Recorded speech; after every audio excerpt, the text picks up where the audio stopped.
குருவே சரணம். அனைத்துலக ஆன்மீக அன்பர்களுக்கும் அடியனின் அன்பு வணக்கங்களும் வாழ்த்துக்களும். இன்றைய தினம் பார்த்திங்கன்னா நம்ம தமிழ் புத்தாண்டு அப்படின்னு சொல்லும் போது எல்லாருக்கும் ஒரு மகிழ்ச்சிகரமான ஒரு செய்தி விஷயங்கள்லாம் இருக்கும் அப்படின்னு சொல்லிட்டு. ஏன்னா கடந்த ஆண்டுகள் பார்த்திங்கன்னா நிறைய பிரச்சனைகளை சந்திச்சிருப்பீங்க. நிறைய போராட்டங்கள் இருக்கும், நிறைய இன்பமான நிகழ்ச்சிகள் நடந்திருக்கும், வீட்டில் கல்யாணங்கள், குழந்தை பேர் ஏற்பட்டிருக்கும், சில அசம்பாவிதங்களும் நடந்திருக்கலாம். நிறைய பேருக்கு நிறைய விஷயங்கள் நடந்திருக்கும். அதில் மகிழ்ச்சிகரமான நிகழ்ச்சி நடந்துச்சுன்னா ரொம்ப ஹாப்பியாக இருந்திருப்போம். கொஞ்சம் துக்கமாக இருந்துச்சுன்னா அதுக்காக ஃபீல் பண்ணியிருப்போம். சரி, இப்போ அடுத்த புத்தாண்டு இப்போ ஆரம்பிச்சிருச்சு. இந்த புத்தாண்டில் எப்படிலாம் இருக்க போகுது, நம்ம எவ்வளோ ஹாப்பியாக இருக்க போகிறோமா, எந்த அளவுக்கு நம்மளுக்கு வருமானங்கள், வேலைவாய்ப்பு, படிப்பு சம்மந்தப்பட்ட விஷயங்கள், நாள்பட்ட நோய்கள், கடன் சம்மந்தப்பட்ட விஷயம். ஒருத்தருக்கு கடனே கிடைக்கலன்னு ஃபீல் பண்ணுவார், வீடு கட்டணும் அதுக்கெல்லாம். ஒருத்தர் கடன் அதிகமாக இருக்குன்னு ஃபீல் பண்ணுவார். அதாவது கடன்ன்றது ஒரு விஷயம்தான், அது வேணும்னு ஒருத்தர் ஃபீல் பண்ணுவார், வேணான்னு ஒருத்தர் ஃபீல் பண்ணுவார். அப்போ அந்த ப்ராடக்ட்டை, அந்த விஷயங்களை எப்படி நம்ம எடுத்துக்கிறோம், எதை நம்ம பாசிட்டிவாக எடுத்துக்கிறோம், அந்த விஷயங்கள் நெகட்டிவ்ல எப்படி பாசிட்டிவாக எடுத்துக்கிறோன்ற விஷயங்கள் நிறைய இருக்குது. இப்போ இந்த 2026 தமிழ் புத்தாண்டு பராபவ வருடம், சரிங்களா? பராபவ வருடம் பார்த்தீங்கன்னா எல்லாமே ஒரு சாதகமான விஷயங்கள் அப்படின்னு சொல்லிட்டு சொல்லுவாங்க.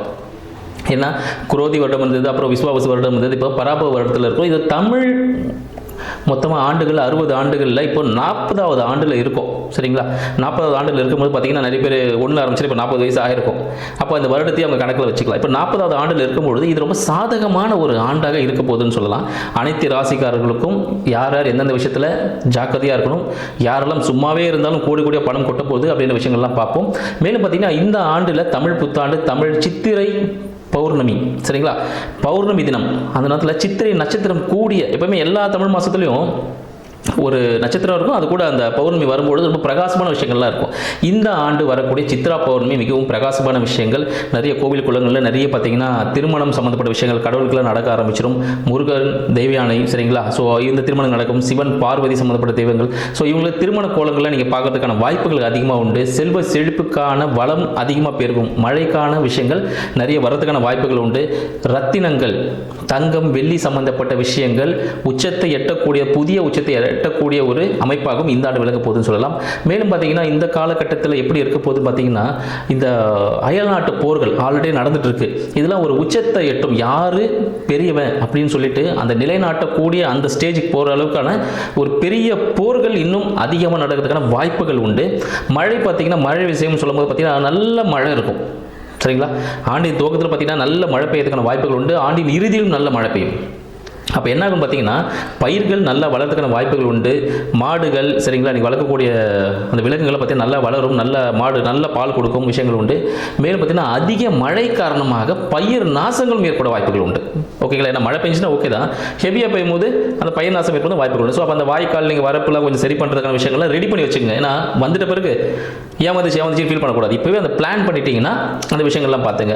ஆடை அணிகலன்களின் விலை ஏற்றம் அதிகமாக இருக்கிறதுக்கான வாய்ப்புகள் உண்டு. தங்கம் விலை இன்னும் புதிய உச்சத்தை எட்டுவதற்கான வாய்ப்புகள் உண்டு. புதிய தொழில் முதலீடுகள் இந்தியாவில் வரதுக்கான வாய்ப்புகள் உண்டு. ஏன்னு பார்த்தீங்கன்னா ரிஷப லக்னத்தில் இந்த ஆண்டு பிறக்குது, கும்ப ராசியில் பிறக்குது. ஸோ அப்போ பார்த்தீங்கன்னா அந்த கும்ப ராசியின் போது பார்த்தீங்கன்னா கும்பத்தில் சனீஸ்வர பகவான் அவரோட வீடு, மேலும் அதில் சந்திரன் அன்னைக்கு டிராவல் பண்ணுற சதயத்தில். அப்போ என்ன ஆகும் போது பார்த்தீங்கன்னா அந்த விஷயங்கள் நடக்கும் பொழுது ஒரு விதமான பெண்கள் சம்பந்தப்பட்ட அச்சுறுத்தல்கள் அதிகமாக இருக்கக்கூடிய ஒரு ஆண்டாக இந்த காலகட்டம் இருக்கு. எனக்கு நெகட்டிவாக சொல்லியிருக்கீங்க அப்படின்னும் போது பெண்கள் அச்சுறுத்தல் இருக்குதுன்னா அப்போ என்ன பண்ணணும்னா, நீங்கள் பெண்கள் பாதுகாப்பாக போகணும், கூட ஒரு துணையோடு போகணும். அந்த டெக்னாலஜிலாம் இப்போ இம்ப்ரூவ்மெண்ட் ஆகிடுச்சு, நம்ம கவர்மெண்ட்டுக்கு நிறைய ஆப்லாம் வேறு கொடுத்துருக்காங்க. ஸோ அதெல்லாம் டவுன்லோட் பண்ணி வச்சுக்கோங்க. ஸோ அது மூலமா நீங்கள் பாதுகாப்பாக இருக்கிறதுக்கான வாய்ப்புகள் உண்டு. யாரையும் நம்பி எதுவும் ஏமாற வேண்டாம். ஸோ வேலைவாய்ப்பு துறையும் பார்த்தா மிக சிறந்ததாக இருக்கும். ஸோ எந்தெந்த ராசிக்காரர்களுக்கு எப்படி இருக்க போகுதுன்னு பார்ப்போம், வாங்க போகலாம்.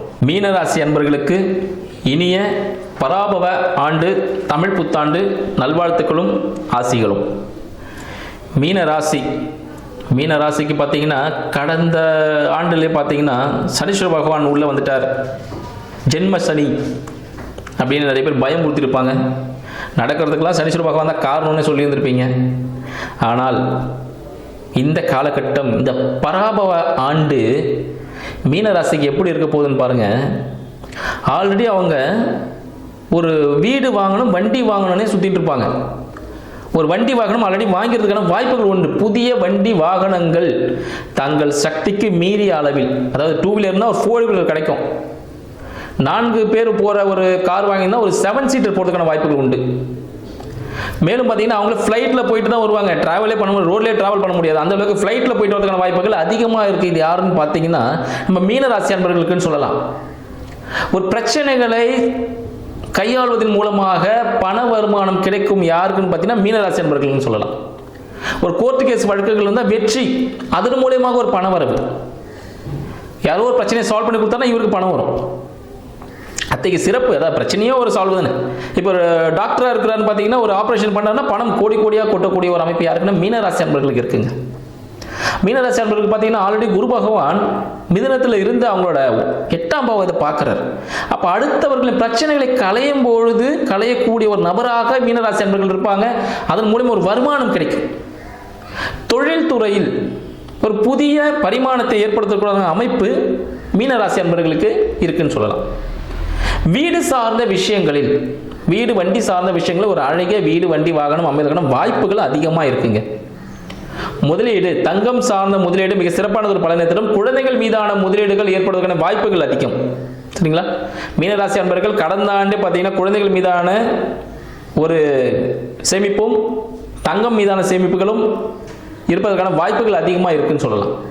இவங்க அதிகமாக நெய் சம்மந்தப்பட்ட விஷயங்களை வாங்கி வச்சிருந்தாங்கன்னா யாருக்கா கொடுத்தாங்கன்னா பணம் இரட்டிப்பாக வருங்க. உடல்நிலை பிரச்சனைகள்லாம் சால்வ் ஆகிடும் மீனராசி அன்பர்களுக்கு.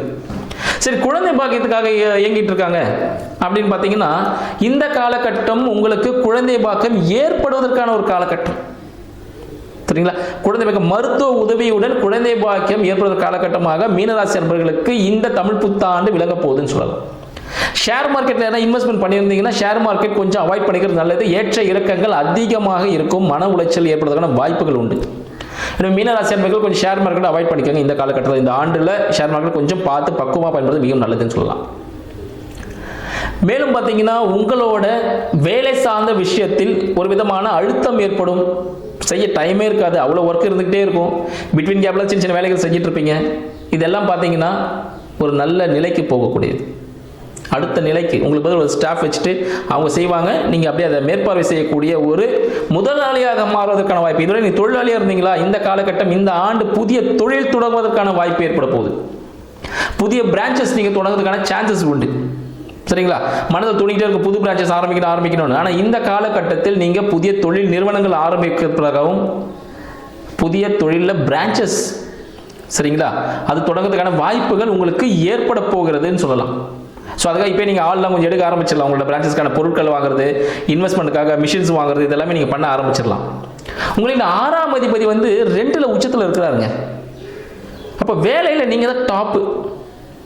வருமானம் அதிகமாக வரக்கூடிய காலகட்டமாக இந்த காலகட்டம் திகழ போகுது. குடும்பத்தில் ஒரு விதமான சலசலப்புகள் இருந்த போதிலும் அதெல்லாம் கலைஞ்சி எல்லாம் ஒற்றுமையோடு வாழக்கூடிய காலகட்டமாக இந்த தமிழ் புத்தாண்டு திகழப்போகுதுன்னு சொல்லலாம். இந்த ராகு கேது பயிற்சிகள், சரி, ராகு கேது பயிற்சிகள் உங்களுக்கு 11ல் ராகு வர போறாருங்க. புரட்டாசி மாதத்தில் 11ல் ராகுன்னு உங்களுக்கு யாருமே அசைக்கவே முடியாது. குரு பார்வையோடு இருக்கிற ராகுவை அசைக்கவே முடியாது. எதை தொட்டாலும் வெற்றி வாய்ப்புகள் தங்களுக்கு வந்து கொண்டே இருக்கும். குழந்தை மூலமாக ஒரு வெற்றி, ஒரு நல்ல பேர் புகழ், இவர் தான் இவரோட அப்பா, இவர் தான் இவரோட அம்மான்னு தெரிய போகுது. நிறைய அயல்நாடு சம்பந்தப்பட்ட மெடல்கள் வாங்குவீங்க, பேரும் புகழும் ஏற்பதற்கான வாய்ப்புகள் உண்டு. பூர்வீக சொத்துக்கள் கிடைப்பதற்கான வாய்ப்புகள் உண்டு. குலதெய்வ வழிபாடு கண்டிப்பாக செய்யுங்க. அது வந்து இரட்டிப்புல 3 மடங்கு ஆக்கி கொடுத்துரும். குலதெய்வ வழிபாடு மீனராசி அன்பர்களுக்கு இந்த காலகட்டம் கண்டிப்பாக செய்யணும். 11 ராகு இருக்கிறதுனால எந்த விஷயம் தொட்டாலும் பிரம்மாண்டமாக போகும். இவர் ஒரு 2 வீலர் வாங்க போலான்னு நினைப்பாரு, திடீர்னு பார்த்தா ஏதோ ஒரு ஆஃபர் கொடுப்பாங்க, இவருக்கு ஒரு சக்ஸஸ் பாயிண்ட் ஒன்று கிடைக்கும். 4 வீலர் வாங்கிடுவார். 4 வீலர் வச்சிருந்தாக்கா 7 சீட்டர் வாங்கிடுவார். ஒரு சின்ன வீடு வாங்கலான்னு போவார். ஒரு பிரம்மாண்டமான நிலம் வாங்கிறதுக்கான வாய்ப்புகள் மீனராசி அன்பர்களுக்கு உண்டு. ஒரு கம்பெனி சின்னதாக ஆரம்பிக்கலான்னு போவார். அவர் வந்து ஒரு பெரிய கம்பெனி நிறுவனம் கிடைக்கிற வாய்ப்புகள் உண்டு.